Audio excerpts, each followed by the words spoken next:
Bickers first up the hill on his 250 Creeves. Look at this. Bickers leads. And Bickers is leading on the 250 Creeves. Behind Bickers is John Giles, then Jeff Smith. Look at this, the 250 leading all the 500s and the other 250s as well. Dave Bickers having already today won the 250 round of the Grandstand Trophy Series and increased his lead with a total of 50 points ahead of Alan Clough, who has 41. Bickers, Smith, land, 1-2, Bickers, Smith, away uphill, Bickers, Smith. And the crowd, as you can see for yourselves, really waving these two on. And Dave Bickers is going to win this race, I think, because there's only about 500 yards in it now, less than that. Into the left-hander. Bickers looks round his shoulder. There's Smith behind him. Bickers hits the throttle. Smith does the same. They're coming up the last hill together. Into the right-hander together. Smith's done it. Smith's ahead. Jeff Smith's going to win this race. Smith into the downhill section. Is Bickers going to try and take him? And Bickers has rounded him. Bickers has done it. Oh my goodness, what a fantastic race. I'm accused of getting overexcited in this scrambling sport, but no wonder. What an incredible finish. Dave Bickers hit that throttle, got into a terrific broad slide, rode round the outside. Dave Bickers leading. Britain won the trophy with her team of 5 invincibles. They got together and crossed the line abreast. This mile-and-a-half course.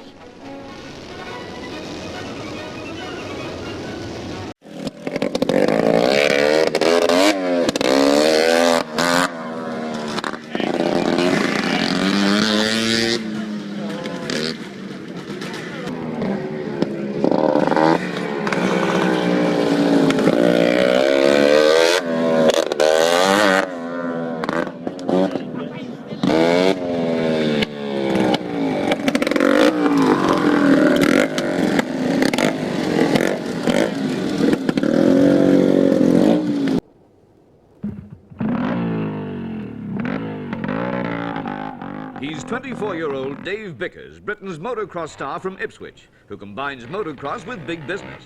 In world motocross, Bickers has few masters. He won the European 250cc Championship 2 years running, and then withdrew from international competition. Now he's back, and the European Championship has been made a World Championship. The present champion is Torsten Hallman of Sweden, whom Bickers has already beaten twice. And by training on his own course in all weathers, the Ipswich rider shows his determination to become world champion.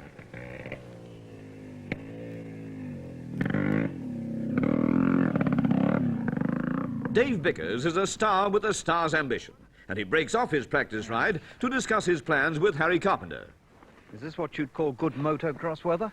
Oh, it's a bit too cold for that, really, to call it good. Would you race under conditions like this? Oh, yes, we would, as long as we could get there. The man who seems to have taken over from you as the leading motocross rider in Europe is the Swede, Torsten Hallman. Yes. Is he going to be your principal opposition this coming season? Yes, I think so. He's a very good chap. I like him. I'm glad well, I'd rather an Englishman win, but he was the next best. What sort of chap is he? He's quite a gentleman. He's well educated and a nice chap. When you say he's quite a gentleman, you mean in the way he rides or the way he behaves or what? Yeah, both. He's a very fair rider.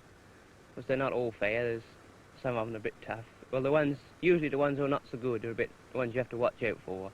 When you say they're a bit tough, what exactly do you mean? Well, they'll cut in front of you and try to have you off. What about the money? Is it a sport where you can earn a lot of money? Not a lot, but just enough to make a living. Get along with. What would be the best possible first prize that you could pick up, say, this coming season? Well, the first prize is usually about £30–40. Mm-hmm. And you ride, of course, for a works team, yes. don't you? I've ridden for the Greaves manufacturer since 1959, and I expect I always will. And they pay you a retainer, presumably, do they? Yes. Mm-hmm. And they allow you to keep the prize money? That's right. Well, that's not a bad arrangement, is it? Not too bad. Now, what do you think are your chances in the World Championship this coming season? Well, I think it's easy to come second, but I'll try for a first. You're going after Hallman? Yes. Good. Well, we wish you good luck, Dave, and we hope that you don't have to ride too often in these sort of conditions. I hope so. Thank you. So, for Dave Bickers, the world title chase is on in earnest. During the next 9 months, he'll travel 30,000 miles and compete in 14 Grand Prix in his bid for Hallman's world crown. And you can see Bickers' first duel with the Swedish ace Hallman in Grandstand on Saturday, when they clash in a meeting of champions.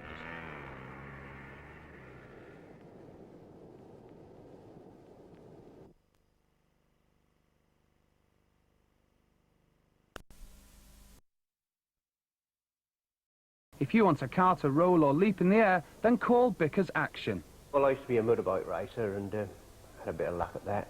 A bit of luck? I've seen your trophy cabinet. Yes, well, that sort of took from 16 till sort of 36.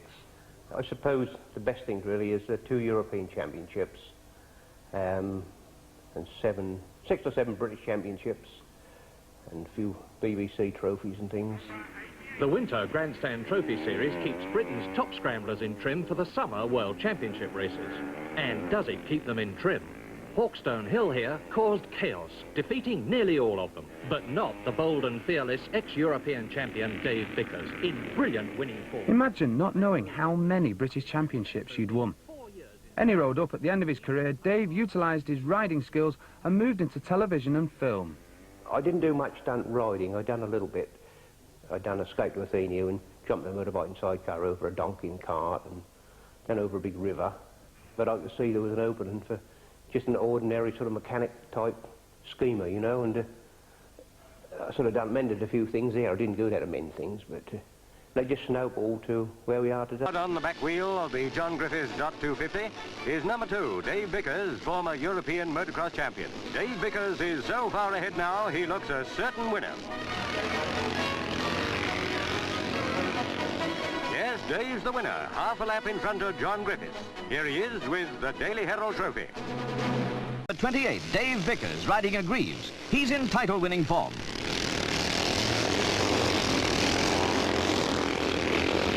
It's victory for Dave Bickers, the overall winner. The same brilliance in the 3 remaining rounds, and Dave should be world champion. Here comes Dave Bickers, who's been having plenty of problems out there today. I talked to Dave before the race began. Dave, is this your first time in the States racing? Yes, it's the first time in the States. What are your impressions here so far of the racing and of the place? Oh, I like the place. It seems rather big to what we're used to. Yeah. We've been travelling for days, you know. We're not used to that in England. Yeah. And the tracks are pretty good. A bit dusty, but pretty good. What do you think of the course here? Is it a good course or a dangerous course? Or It's a good one. I should say it's a little bit dangerous. Why? There's around a lot of dust and rocks. And if you've got the dust, you can't see where you're going. What is the greatest excitement, the greatest thrill about riding a motorbike and participating in this kind of sport? Oh, that's difficult to say, really. I think the finish of a big race, you know, and you can go back and have a Coke. Yeah. And you're the winner, huh? Yeah, if you've got to be the winner. That's difficult sometimes. Second place to Dave Bickers of England. Teammates on the CZ team. Congratulating each other. Here's Hallman third, so it's going to be 12 points apiece.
pushing partner at the back.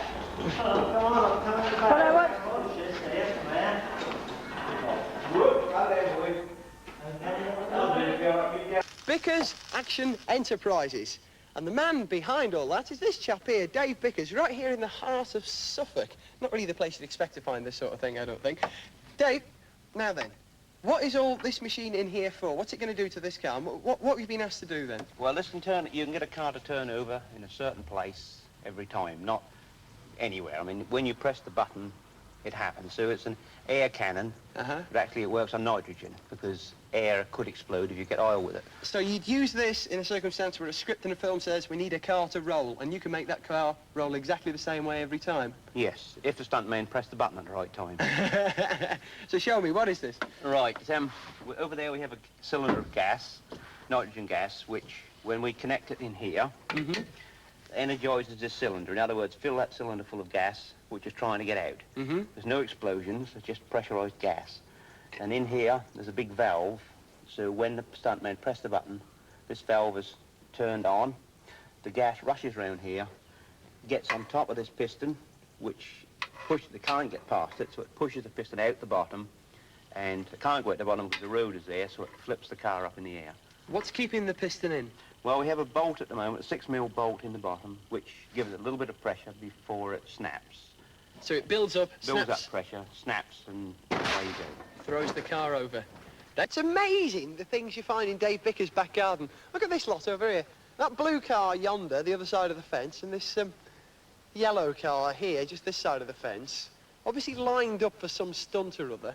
And right by me here is a car on a ramp. Are you thinking what I'm thinking, that this car and those cars there might meet up in the not-too-distant future? Hang on, Dave's here, he'll explain. Dave, what's all this about, mate?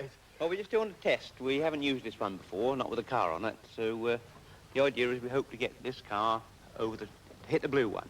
Good grief. So what would this be a stunt you'd do in a movie? When would you see this sort of thing happening? Well, when you couldn't put a stuntman in the car, because it could be over a cliff, so you wouldn't really want a stuntman in it, or you're going to blow the car up. We wouldn't actually blow it up, that'd be a special effects job.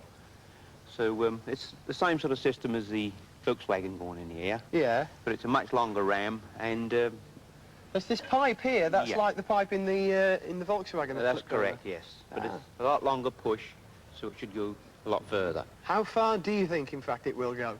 I hope it'll get up there, and not into the next field, because I don't own that one. Fine. I'll get out of the way. Good luck. Thank you.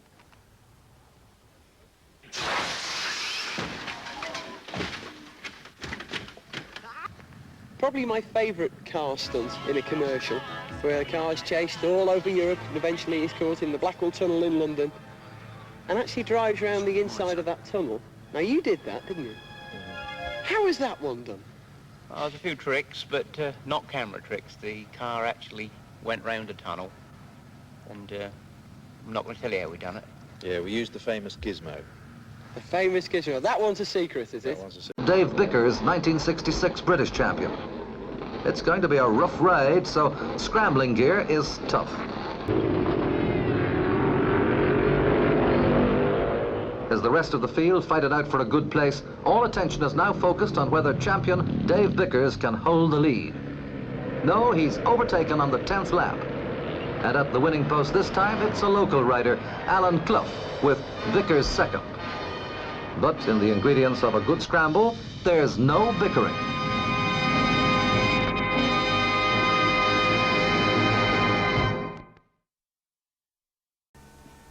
Right, we're getting on. We've got the extension chassis here, the original truck chassis over there, and the truck axle, what we found out this is a truck axle. It's still pretty good order. All this lot, it's a bit rusty, but it's all coming to bits pretty well.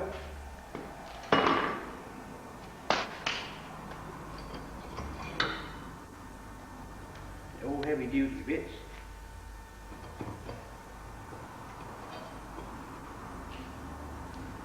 That bit, it's got a bronze bush in here, it's a bit tight for a minute. But we'll get that right. The truck chassis, there's front end is rusted away. Get here, so we'll have a weld of it in there. 2, 3 and off, right? That bit there, believe it or not, is your starter motor, start button. Apart from that, we're almost finished. For smaller vehicles, we use a nitrogen push cannon, which is compressed gas, and it whizzes the car from 0 to 60 in half a second. Just like that. The secret of making a car fly is to get it as light as possible. So first Dave and his team strip the car of all those useful fixtures and fittings to allow room for, what's it called? The nitrogen push cannon. Nitrogen gas in here, which comes along here, and we open the valve, lets the gas into here, which goes as far as there until we get action. And then on action, we push this forward, the gas whizzes up there, can't get out the end of the pipe, so the car go off like a jet. It's as simple as that, really. Great, let's do it again. Action. Lovely. So how did they do that? Well, Dave and his team took to the workshop and gave the fire engine their own special treatment. First of all, we fitted this unbreakable screen, removed the fuel tank and fitted a small one, just enough for the job. We then built a roll cage out of this, which is heavy-duty box section. And then we fitted a rally seat with a 5-point harness to keep the stuntman in position. Stuntman, he says. Yes, this time it's down to driver skills, plus another one of Dave's gizmos, a pipe ramp. It's a large diameter tube, about 15, 20 foot long at an angle, and a car or vehicle has to drive up at maybe 50 miles an hour and straddle the pipe ramp, which turns the vehicle over in the air.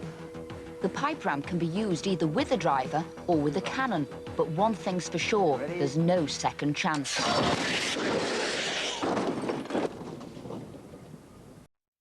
Professional these days, but you may remember him for doing something entirely different. Vickers looks round his shoulder. There's Smith behind him. Vickers hits the throttle. Smith does the same. They're coming up the last hill together. Into the right-hander together. Smith's done it. Smith's ahead. Jeff Smith's going to win this race. Smith into the downhill section. Is Vickers going to try and take him? And Vickers has rounded him. Vickers has done it. Oh, my goodness, what a fantastic race. I'm accused of getting overexcited in this scrambling sport, but no wonder. What an incredible finish. So that's what Dave Bickers got up to in his more youthful years. How'd you go from motorcycle scrambling to putting together stunt work for films? Well, it was all sort of an accident, really. As I used to race motorbikes, I got asked to do a few stunts, and I done one or two, and decided I'd rather fix them up for the other lads to do. Now, the sort of thing we're looking at here, we normally only see the finished product. We see the cars flying through the air. It's all over in a split second. How much preparation goes into building this sort of pipe ramp you've got here? Well, quite a lot, because, I mean, we've been experimenting for years with all kinds of things to make cars do funny things and keep the stuntmen safe, you know.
spokes on Model T in the Arga here.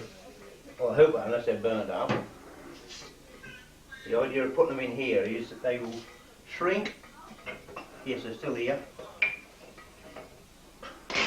They will shrink, and that means you can fit them in the wheels easier. Well, we hope so anyway. They're a bit hotter than I anticipated. Hope I haven't melted them. Or not melted them, but overdone them a bit. Should have 24.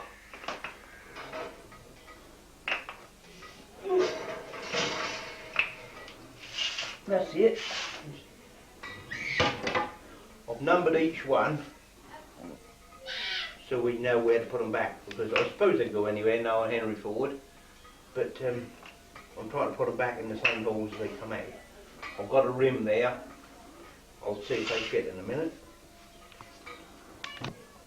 I've got 2 sets of spillers. They're all marked 1 to 12, but the first wheel has just got number 1. The second one I've got 1 with a stroke across it, so I don't get them mixed up.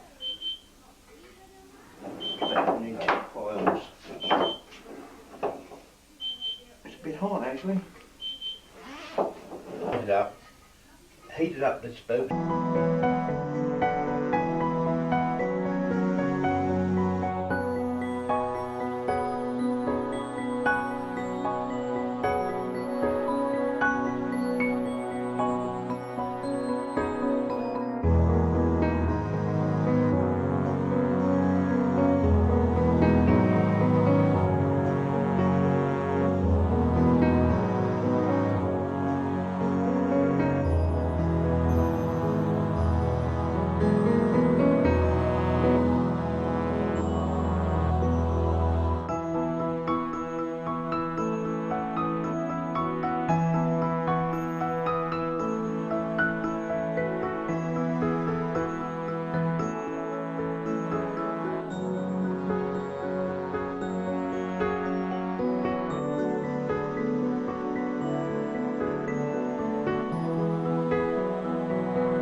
That's a Model T steering, which goes on the inside of the chassis, and actually try to run right through where the car is. The way to go with that, I think, will be to get this manifold, which is off a Ford Model B. I'll just cut this off, put the carburetor up here, and that will get rid of that. And we stand more chance of getting the steering column through. Either the Model T one we had just now, or the Model A one, which is still, might be better when we get rid of the carburetor. You can see it right, supposed to be in there, and there's just not room for it. Bit into the downhill section, is Bickers going to try and take him? And Bickers has rounded him! Bickers has done it! Oh my goodness, what a fantastic race! The fearless fighter whose race was never over before the checkered flag. Dave Bickers was so passionate about bikes, he said he never worked a day in his whole life. He met his wife Sylvia when she was a motocross marshal, and just a few weeks ago, aged 76, he attended a Veterans Weekend in Colorado. Every day of his life, he's always got up in the mornings, he's been out in the workshop. I can't remember him ever being any different. It was 90% of his life was motorbikes. After his motocross career, Dave Bickers opened a stunt company in Coddenham, his collection of bikes still housed in the workshop. In 1979, he appeared in Escape to Athena. But it was in 1983 that his association with James Bond films started, helping to engineer the speedboat scene in Octopussy. was all about getting the boat to go through 360 degrees and land back on the water and go off with Bond in the boat. It was a very tricky stunt. Probably at the time my dad didn't really get enough recognition for that particular stunt. He also engineered the car stunts in Tomorrow Never Dies. We got a TVR and cut it down, which upset a few TVR owners, I think. And we had a great time chasing the BMW. Loving motorbikes meant loving life. In Suffolk, the man they called Mr. Fix-It will never be forgotten. Nikki Fox, BBC Look East.